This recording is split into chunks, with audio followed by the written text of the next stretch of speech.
Okay, what I wanted to talk about now is the situation of refugees, because refugees are also immigrants, just like Linda has been talking about. However, they have a slightly unique situation, which in some ways gives them an advantage, and in other ways it gives them, of course, a disadvantage.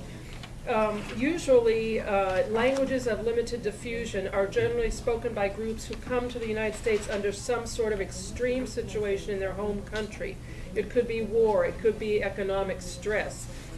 But the definition, one definition of what a refugee is, you can see here up on the screen, and it does talk about the different situations in their home countries that they are coming from, and the fact that they are either unable or do not want to return because of the situation in their home country.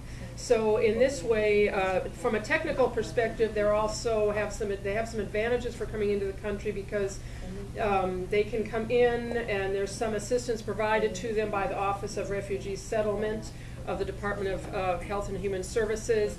But there's also certain limits to the number of refugees that can come into any given geographic area. And there's also health screening as part of the process. So there's a lot of different things that apply to refugees that don't necessarily apply to other. Do you want me to do that? If you want to, yeah. All right. Thank you. So, and I don't know if Linda's already mentioned this or not, but there's actually for example, there's 300,000 Zapotecs in East LA. So there's quite a large part of the immigrant population in the United States is coming here under refugee status. The top. I'm sorry. That's all right. Just tell me. Okay, sorry. Here's a list. You can see what the top countries of origin of U.S. refugees are.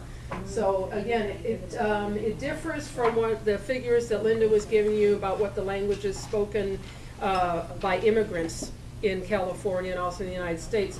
Specifically looking at refugees as a subset of immigrant groups, you can see that the largest number actually, and this is again from the Office of Refugee Resettlement records from 2004, the largest number were from Cuba, with Somalia following relatively close behind, and then Laos, Liberia, and the former Union of the Soviet Socialist Republic kind of in the same number range.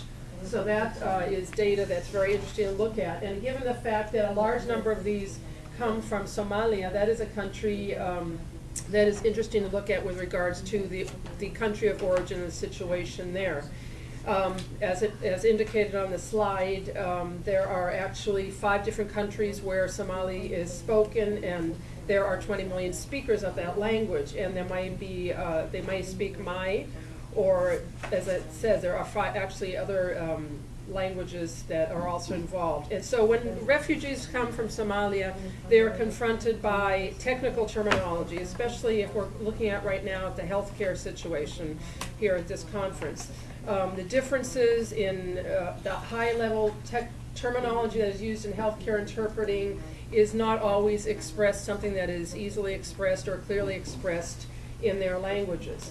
So the differences in the languages also may be related to political situations in their countries of origin and not just a linguistic situation.